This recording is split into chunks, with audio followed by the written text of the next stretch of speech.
So the book looks like this. And these are the exercises. I found playing these for 10-20 minutes a day significantly improves my shape. So next day I feel a big difference. So I've been practicing these almost daily. And the first one is like that, and then he writes all kinds of variations on that. So it's always the same chord progression. You would have the classic moise.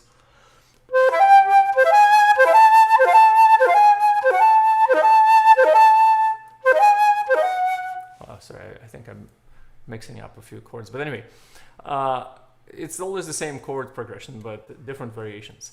And with these, I would do it really slowly, as he says, 72 per eighth note, even maybe slower. So starting.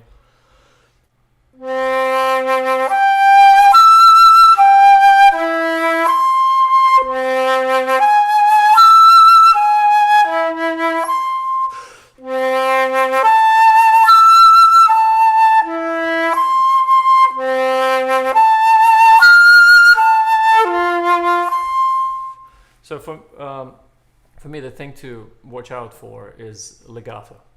So connection between the notes. What you don't want to happen is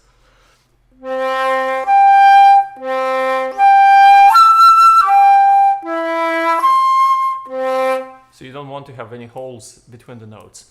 So absolutely legato connection of those large intervals. So that means the air has to start moving earlier. So when you go from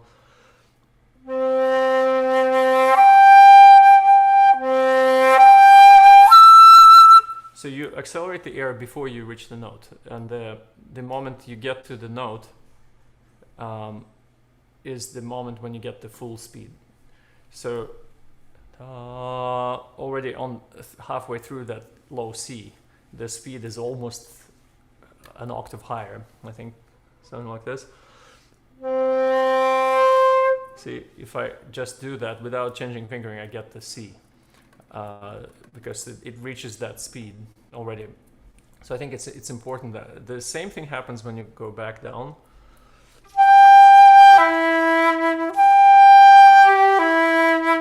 So you move the air back into the instrument a little bit and also slow down the speed. So then you get a perfect legato, or as perfect as you can. So going to number 2, then you get this bigger interval going to the top note. And are you seeing the same page I'm seeing? Number 4, right? Page 4? Anyway, let's hope so. So the number 2, you have this big interval to the top note each time. And that also is a very useful exercise not to get tensed up on the upper note. So focus on not doing this.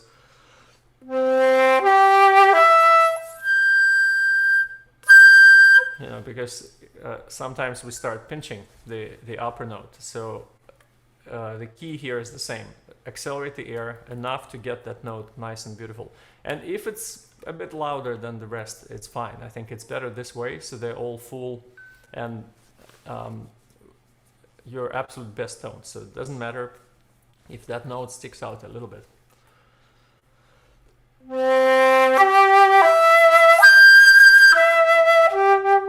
And really see what happens in the diaphragm when you do this. For the upper note, I find it's so much more support to get that open without squeezing. So again, don't change the embouchure so much that it gets this sound, but keep it nice and relaxed. Yeah.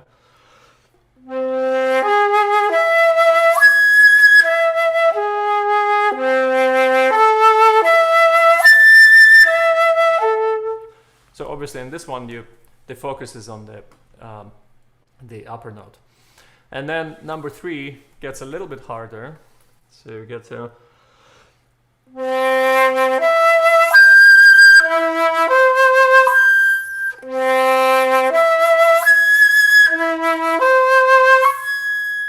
so for this one, I would add it's not the way he printed it, but I think naturally when you play a chord, it sort of dies out. So I would diminish the last note. So first you get that upper note with full sound, like in number 2, but then you play it again softly in the end of the bar. So every time.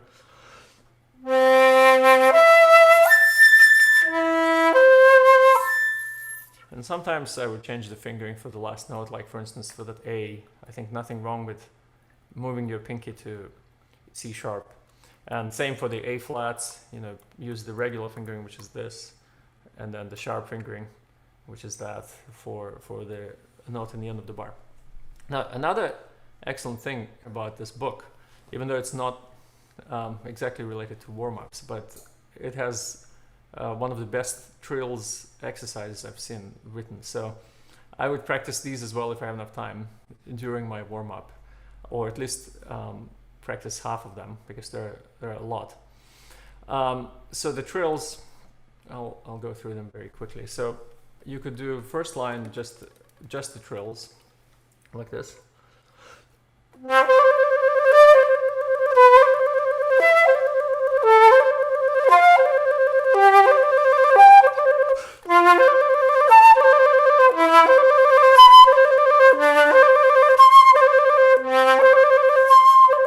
And then the second line, I would add resolution to each one. So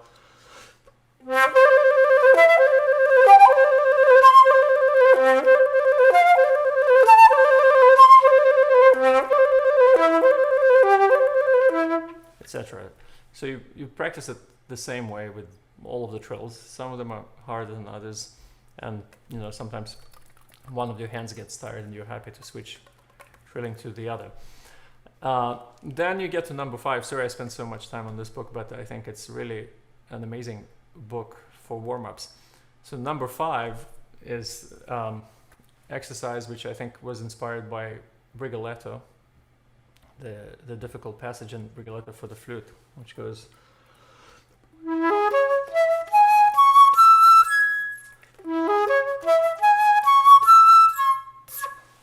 etc.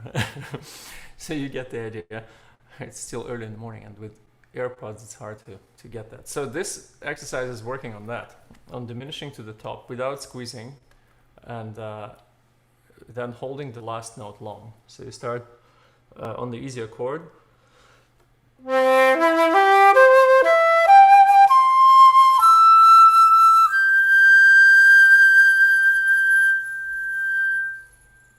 And always I would focus on that moment, on the very end of the note. So to get a smooth ending to that, not abrupt, not like this.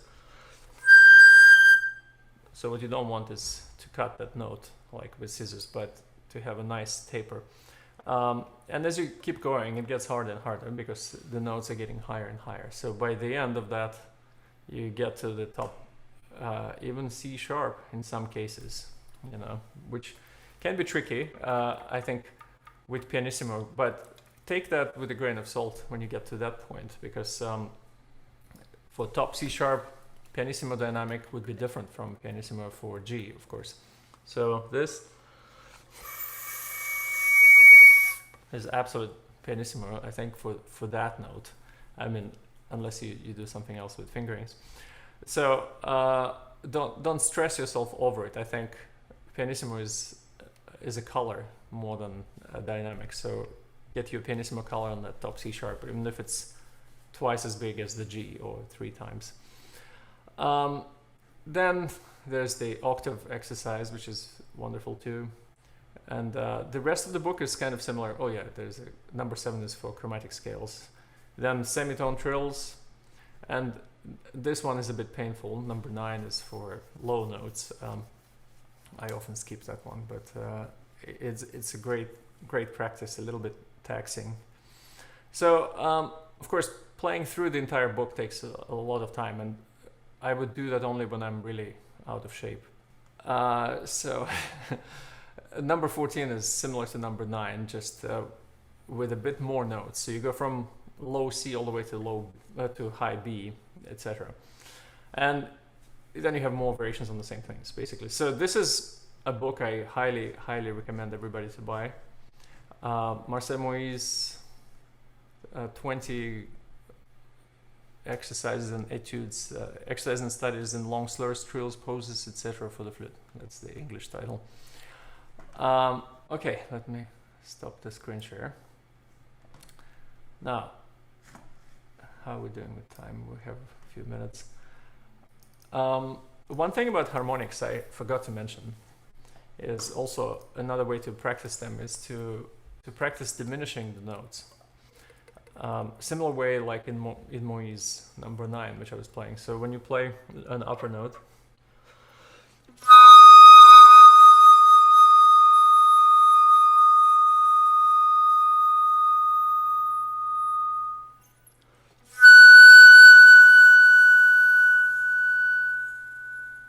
so you practice keeping the air speed and getting the air stream thinner and lifting it. I think that's an excellent practice for diminishing notes as well. So I would add that as well sometimes. And you can start with easier notes, like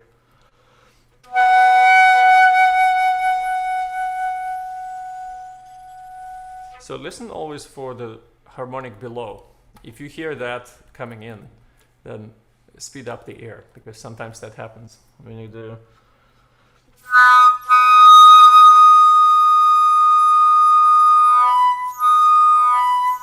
You hear that note coming in, so don't let that happen. Always keep the airspeed high enough so the note ends beautifully. So a couple more warm-up exercises before we stop. One is note bending. That's an excellent warm-up exercise for flexibility. So you start going above the flute and dive all the way down completely. So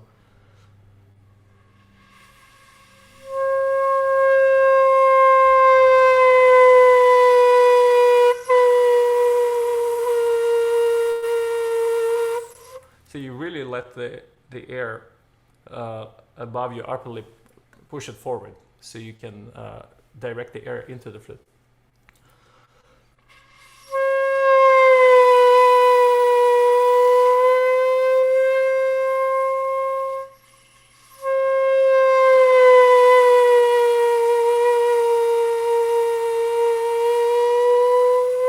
And one thing you have to make sure is that you don't decrease the amount of air. So don't do. That's one thing not to do. So keep the air speed and the air pressure the same, but instead change the embouchure. Let the air push your upper lip forward, so it can help you direct the air into the flute.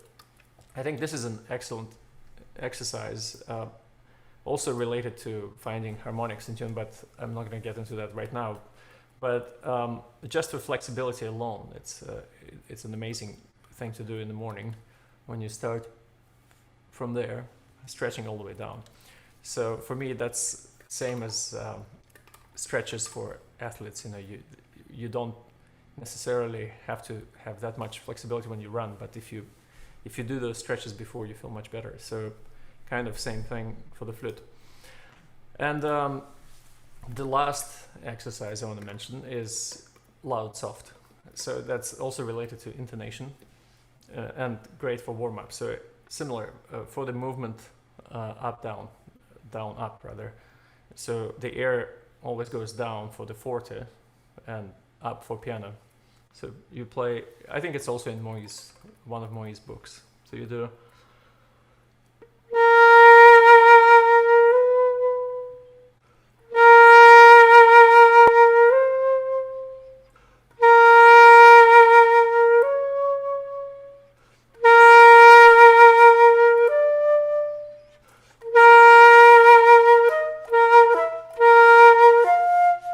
Especially pay attention to the fifth, so it's not too low, and the octaves.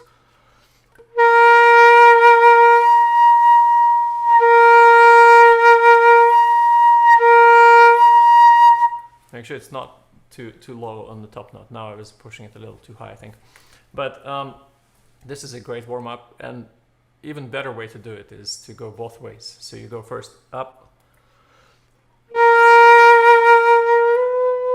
then down, realize the movement of the air is the same. The speed is different because you accelerate the first time for piano, second time you slow down, but actually the movement of the air is the same. It's down, up every time, even when you get to the octave.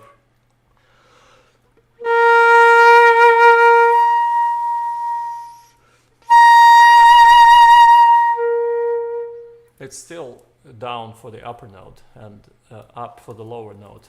But of course the air is doing the opposite thing with the speed. You're slowing down to get the lower octave. So this exercise I would practice for the entire range of the flute, even bigger than 2 octave intervals.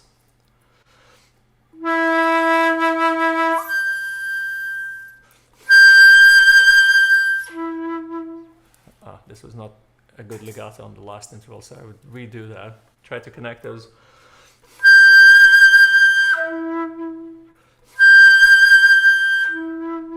Because it's such a large interval, it's hard to get synchronization right. So it's a good practice even when you get to those super wide intervals as well.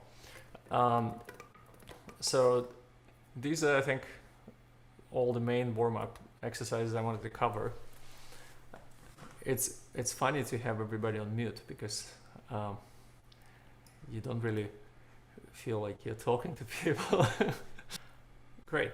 So before we finish, I want to say I think next week we're doing this 2 more Fridays. So next Friday I want to do basics, maybe intonation, vibrato, technique, etc. And since it's not a lot of time, we have about half an hour.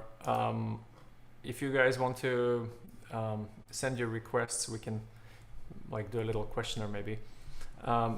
What topics you would like to cover. And for the following week, we can either continue the same or we can do some orchestral excerpts. Those are the ideas we had. So feedback will be appreciated. But so come back next week, same time, same day for some more basics. I mean, some things will be similar to what I was saying today, but related to that. But we can go a little bit deeper into note bending. I see a few questions about that, and maybe intonation exercises, which I was doing loud soft things, so I can cover it in more detail as well. Thank you, everybody. It's really nice to see so many faces on the screen and flutes from all over the world. Great. Thank you, Denis. Thanks, everyone. See you guys next week. Okay. See you. Bye.